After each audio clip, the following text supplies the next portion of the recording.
श्री स्वामी समर्थ। 2026 मध्ये अधिक मास, धोंड्याचा महिना, पुरुषोत्तम मास किंवा त्याला मलमास असे अनेक नावांनी हा महिना ओळखला जातो। तो कधीपासून सुरू होणार आहे, या महिन्यामध्ये काय करावे, काय टाळावे याविषयीची संपूर्ण माहिती, या महिन्यातील शुभ दिवस कोणते, अशुभ दिवस कोणते, ह्या सर्व गोष्टीची माहिती तुम्हाला या व्हिडिओच्या माध्यमातून मिळणार आहे। तर स्वामी शिवा मार्ग या माझ्या चॅनलवर नवीन असाल तर चॅनलला सबस्क्राईब करा, कारण जेव्हा केव्हा मी अशी माहितीपूर्ण व्हिडिओ चॅनलवर अपलोड करेल त्यावेळेला त्याविषयीची माहिती तुमच्या स्क्रीनवर तुम्हाला अगोदर दिसेल। तर हिंदू पंचांगानुसार सूर्य वर्ष साधारण 365 दिवसांचे असते, तर चंद्रा वर्ष 2054 दिवसाचे। या 2 वर्षामध्ये साधारण 11 दिवसाचा फरक पडतो। तो फरक भरून काढण्यासाठी सुमारे प्रत्येक 2 वर्षे 8 महिन्यांनी एक अधिक मास, ज्याला मलमास, पुरुषोत्तम मास किंवा अधिक मास किंवा त्याला आपल्या भाषेमध्ये धोंड्याचा महिना असेही म्हणतो। तर या महिन्यामध्ये सूर्य कोणत्याही राशीत प्रवेश करतच नाही। या महिन्यामध्ये संक्रांती होतच नाही, म्हणजे दर महिन्यामध्ये संक्रांती ही येत असते, तर ती संक्रांती येत नाही, म्हणून हा अतिरिक्त महिना धरला जातो, हा अधिकचा महिना धरला जातो। तर या 2026 मध्ये अधिक मास कधीपासून सुरू होणार आहे, तो कोणत्या महिन्यात आलेला आहे आणि किती दिवसाचा आलेला आहे, कधी 29 दिवसाचा, कधी 30 दिवसाचा, तर कधी 31 दिवसाचा सुद्धा हा अधिकचा महिना येत असतो। पण 2026 मध्ये हा अधिकचा महिना तो म्हणजे ज्येष्ठ महिन्यात आलेला आहे, आणि अधिक ज्येष्ठ आलेला आहे तो म्हणजे 17 मे 2026 रविवार। याची सुरुवात 17 मे 2026 रविवारपासून ज्येष्ठ अधिक मासाला सुरुवात होणार आहे, आणि या अधिक मासाची समाप्ती म्हणजे शेवटचा दिवस तो 15 जून 2026 वार सोमवार असणार आहे। आता यावेळी ज्येष्ठ मासाचा अधिक मास आहे, म्हणजे ज्येष्ठ महिना दोनदा येतो। एकदा ज्येष्ठ महिना अधिक मास येतो आणि एकदा मग तो राहिलेला आपला नेहमीचा वर्षातला 12 महिन्यातला, तर तो एक निज मास म्हणून ज्येष्ठ महिना ओळखला जातो। आता अधिक मासाचे महत्त्व, हा महिना भगवान श्री विष्णूंना अर्पण केला असतो, म्हणून तर याला पुरुषोत्तम मास म्हणतात, कारण भगवान श्री विष्णूंची अनेक नावं आहेत आणि त्यापैकी एक नाव त्यांचं पुरुषोत्तम आहे, आणि हा महिना पुरुषोत्तम मास म्हणून ओळखला जातो।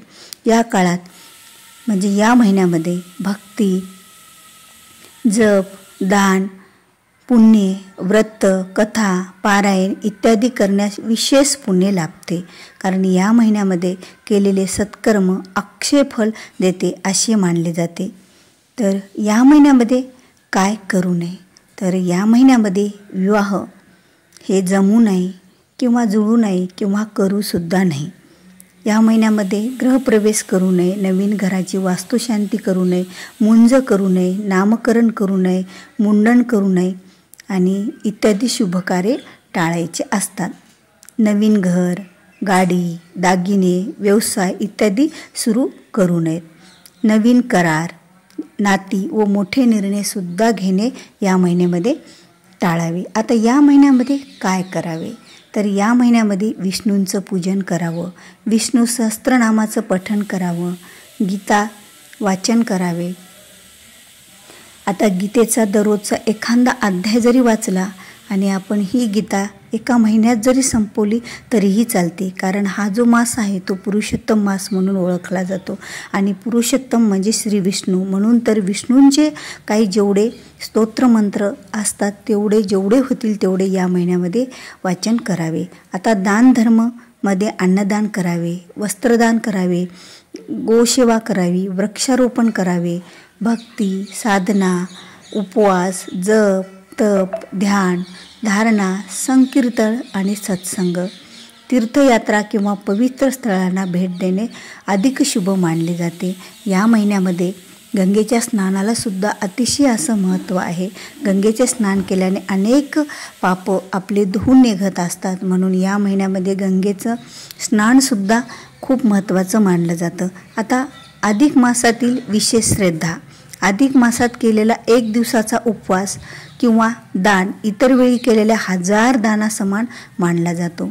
पितृदोष, ग्रहदोष किंवा मानसिक अस्वस्थता असल्यास या काळात प्रार्थना जपाने मोठा लाभ होत असतो.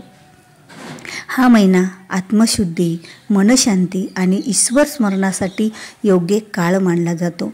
2026 17 मे ते 15 जून या दरम्यान रोज सकाळी विष्णू स्तोत्र, विष्णू सहस्त्रनाम, गीता अध्याय पठण करणे अतिशय उत्तम आणि शुभ मानले जाते. घरात दररोज तुळशीला पाणी घालणे आणि दीपदान तुळशीजवळ करणे हे सुद्धा शुभ मानले जाते.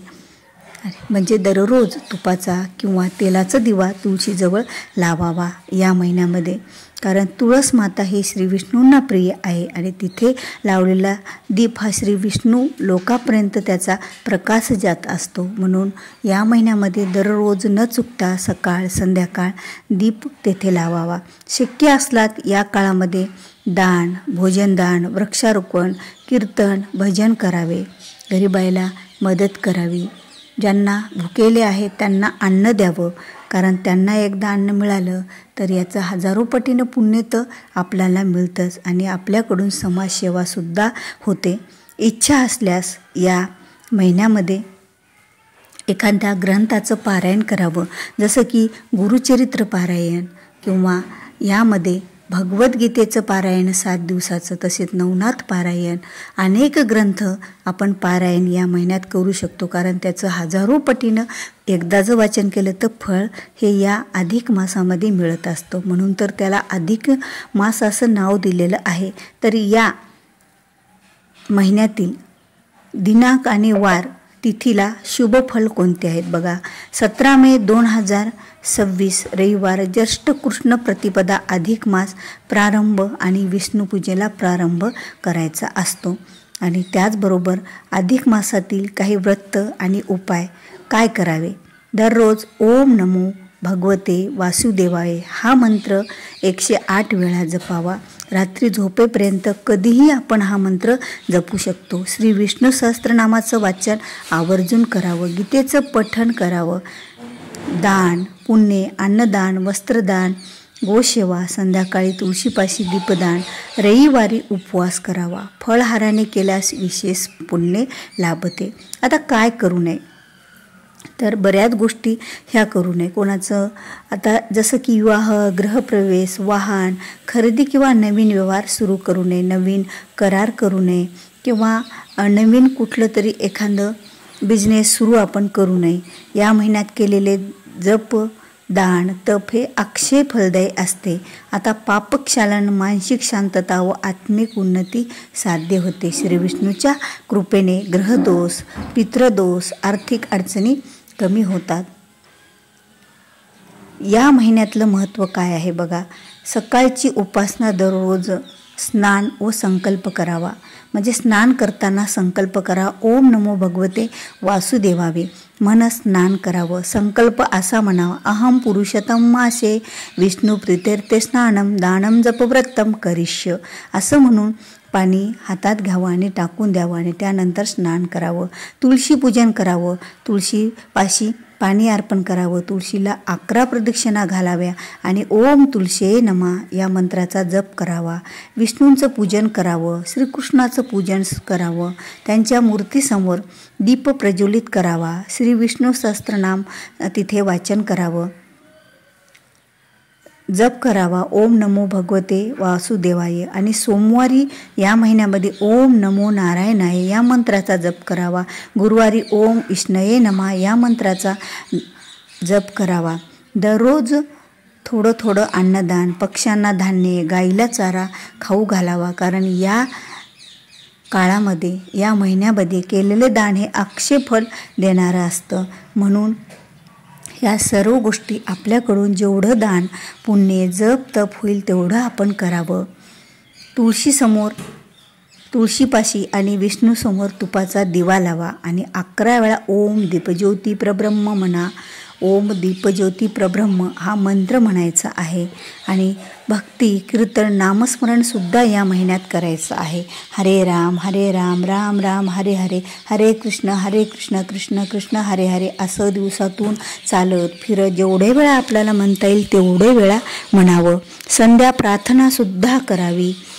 कायेन वाचा मनेशिंद्रिया बुद्धेत्मातान प्रकृते स्वभावता कर्मदम सकलम परमे नारायणाने इति समर्पयामी.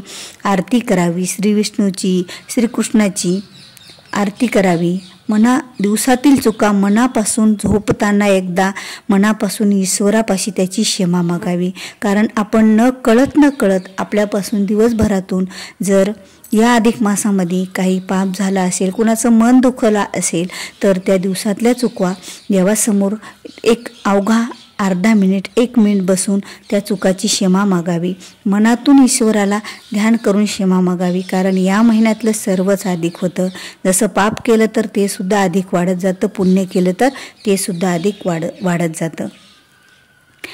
अधिक मासात टाळण्याच्या गोष्टी तर आपण पाहिलेल्याच आहेत, पण त्याचबरोबर तिखट, मांसाहार, मद्यपान, वादविवाद, अपशब्द यापासून दूर राहावे. आळस, निंदा, लालस्ती, वेळ वाया घालू नये. या ठिकाणी अधिक मासात विशेष पुण्यकर्म सुद्धा करावे. साधे आहार खावे, सकल आहार घ्यावा. आठवड्यात एकदा गरिबांना भोजन द्यावे. आणि रविवारी आणि गुरुवारी विष्णू मंदिरामध्ये सेवा करावी. आणि शेवटच्या पौर्णिमेला अन्न आणि वस्त्रदान करून आपलं व्रत पूर्ण करावं. आता फलश्रुती काय मिळते बघा या महिन्यामध्ये. पुरुषोत्तम मासात केलेले दान, जप, व्रत हे अक्षय फलदायी असते. जीवनातील अडथळे, पितृदोष, आर्थिक संकटे कमी होतात. मन, शरीर आणि आत्मा शुद्ध होऊन शांतीचा अनुभव मिळतो. तर असा हा अधिक मास आपल्याला 2026मध्ये हा अधिक मासात एवढी कामे आपल्याला करायची आहेत, काही गोष्टी टाळायच्या आहेत.